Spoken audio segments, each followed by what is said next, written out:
Bismillahirrahmanirrahim. Bismillahirrahmanirrahim. Assalamualaikum warahmatullahi wabarakatuh. Pada kesempatan kali ini, kami dari kelompok 4 akan mempresentasikan hasil dari tinjauan literatur kami mengenai sebuah artikel yang berjudul Pengembangan Injeksi Diklofenak Intraartikular untuk Pengobatan Artritis. Artritis adalah peradangan kronis pada sendi yang dipicu oleh reaksi autoimun. Penyakit ini tergolong penyakit yang umum di masyarakat. Diketahui 1-2% masyarakat negara berkembang menderita artritis. Apabila tidak dirawat dengan baik, artritis dapat memicu dislokasi sendi dan dapat mempengaruhi organ lain seperti mulut, paru-paru, dan mata. Injeksi intraartikular adalah terapi utama untuk meredakan gejala artritis pada tingkat sedang hingga berat. Karena walaupun harganya cukup mahal, injeksi intraartikular merupakan terapi yang efektif untuk mengatasi gejala dan meningkatkan kualitas hidup pasien. Oleh karena itu, formulasinya pun terus dikembangkan untuk menghasilkan sediaan yang efektif. Seperti pada topik yang akan kami bahas pada kesempatan kali ini yang berkaitan dengan pengembangan sediaan injeksi nanopartikel diklofenak intraartikular. Berikut adalah anggota kelompok kami. Dan berikut adalah topik-topik yang akan dibahas pada kesempatan kali ini, yang berkait, yakni ada teori dasar injeksi, deskripsi zat aktif, strategi formulasi, metode sterilisasi, metode pembuatan, evaluasi sediaan, dan kesimpulan. Berikutnya akan dilanjutkan oleh rekan saya. Injeksi sendiri adalah sediaan parenteral steril bebas kontaminan dan mikroorganisme hidup yang disuntikan dengan merobek jaringan kulit. Adapun persyaratan dari sediaan injeksi yaitu aman, steril, bebas pirogen, bebas endotoksin, bebas partikulat, stabil secara fisika dan kimia, serta sebisa mungkin isotonis dan isohidris. Formula umum dari injeksi yaitu zat aktif dan zat tambahan meliputi pembawa, agen pengisotonis, pengawet, dapar atau adjuster pH, anestesi lokal, antioksidan dan penghelat, suspending agent atau emulgator, bila berupa suspensi atau emulsi.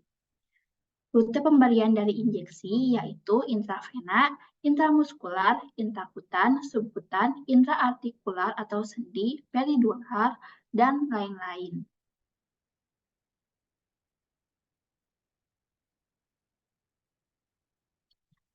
Untuk deskripsi zat aktifnya sendiri, di sini kami menggunakan zat aktif natrium diklofenak. Natrium diklofenak merupakan salah satu NSAID, yaitu anti-inflammatory non-steroid drug non-selektif yang bekerja dengan menghambat aktivitas enzim siklooksigenase dalam memproduksi prostaglandin. Indikasi dari natrium diklofenak sendiri yaitu untuk mengobati nyeri sedang berat dan inflamasi terutama yang melibatkan sistem muskuloskeletal seperti osteoartritis. Dibuat dalam bentuk injeksi untuk meningkatkan bioavailabilitas, mempersingkat onset, dan meminimalisir efek samping dengan peningkatan targeting pada situs peradangan tertentu.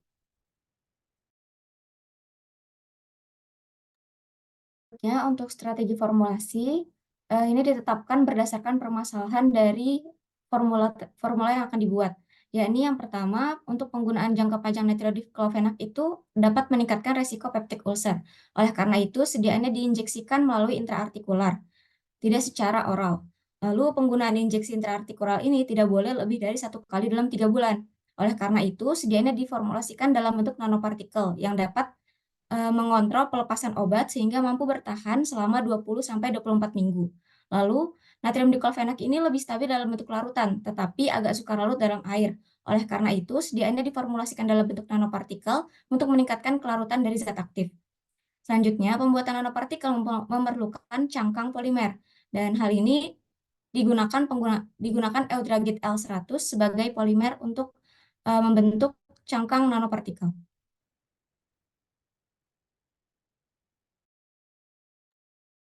Selanjutnya, nanopartikel perlu distabilkan dengan surfaktan untuk mencegah aglomerasi, sehingga ditambahkan penggunaan PVA.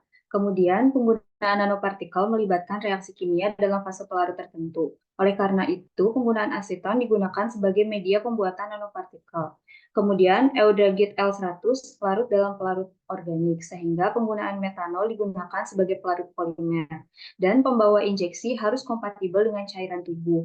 Oleh karena itu, digunakan aqua pro injeksi. Selanjutnya, eudragit adalah polimer sintetik, sehingga penggunaan HPMC sebagai copolimer untuk meningkatkan biokompatibilitas. Dan yang terakhir, injeksi sebisa mungkin dibuat isotonis, sehingga digunakan NaCl sebagai agen pengisotonis.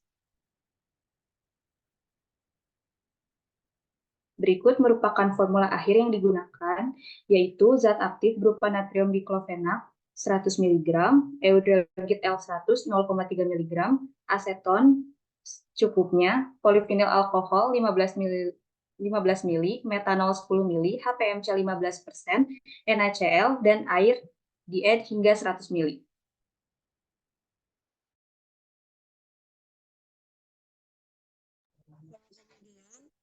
Metode sterilisasinya yaitu untuk injeksi natrium diklofenak, di mana zat aktifnya bersifat termostabil dan kompatibel terhadap uap air, sehingga sterilisasi yang sesuai yaitu menggunakan metode panas lembab dengan autoclave pada suhu 121 derajat Celcius selama 20 menit.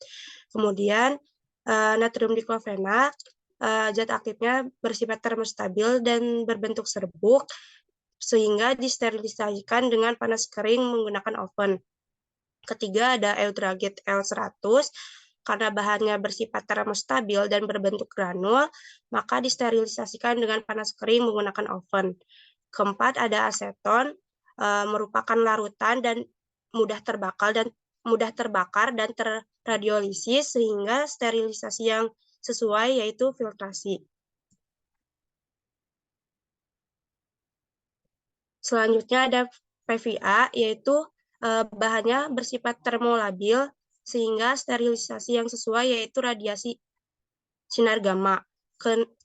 Keenam, yaitu ada metanol, berupa larutan yang termolabil dan rawan terradiolisis, sehingga sterilisasi yang sesuai menggunakan filtrasi pada kondisi aseptis.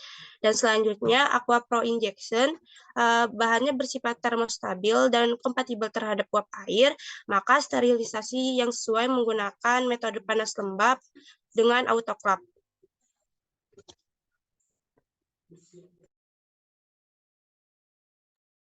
Kemudian ada metode pembuatan. Preparasi variabel dilakukan dengan perangkat lunak design expert. Perangkat ini memprediksi variabel dependent dan independent secara statistik.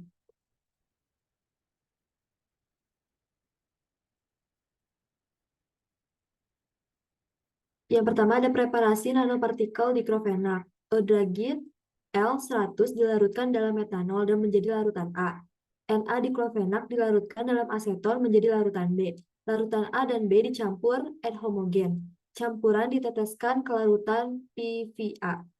Yang kedua ada preparasi injeksi intraartikular. Nanopartikel ditimbang dan dilarutkan dalam air, kemudian polosamer F127 dicampurkan air homogen. Campuran disimpan di lemari es 4 derajat Celcius selama 24 jam. Eksipien lain ditambahkan dan dihomogenkan. Sediaan dikemas 2 ml per ampul dan disterilisasi.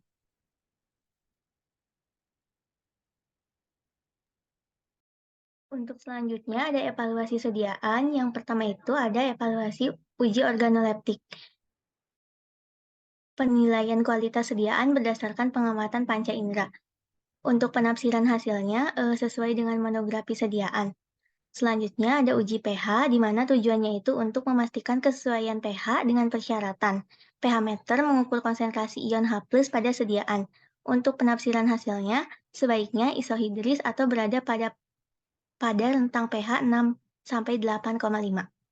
Untuk yang ketiga ada uji viskositas, yang dimana tujuannya untuk mengukur kekentalan yang berkaitan dengan osmolaritas.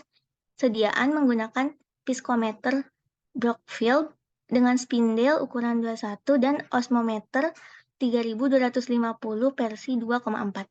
Untuk penafsiran hasilnya sebaiknya isotonis dengan osmolaritas 270 sampai 328. Selanjutnya ada uji syringability yang tujuannya untuk mengamati kemampuan sediaan untuk ditarik dan diinjeksikan melalui jarum suntik, di mana penafsiran hasilnya sampel harus melewati jarum suntik dengan lancar dan efisien. Dan yang terakhir ada uji distribusi ukuran partikel nano. Tujuannya itu untuk mengamati rata ukuran partikel nano dengan mengamati laju pencampuran fase organik dalam fase air. Kelajuan yang meningkat mengindikasikan penurunan ukuran partikel. Untuk penafsiran hasilnya, sebagian besar partikel harus berukuran 76–80 nanometer.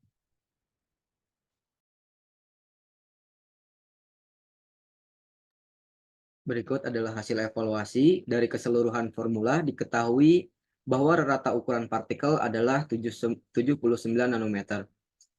F2 dengan 0,3 gram eudragit dan 15 mili PVA menunjukkan presentase efisiensi enkapsulasi dan pelepasan obat tertinggi, yakni 99,03%. Jadi dapat disimpulkan bahwa formulasi injeksi intraartikular natrium diklofenak ini dinyatakan berhasil.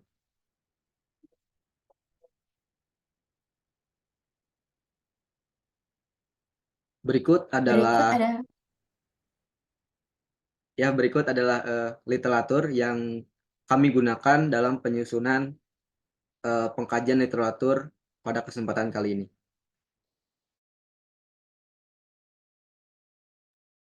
Baik, sekian dari kelompok 4. Mohon maaf atas kekurangannya. Terima kasih. Wassalamualaikum warahmatullahi wabarakatuh.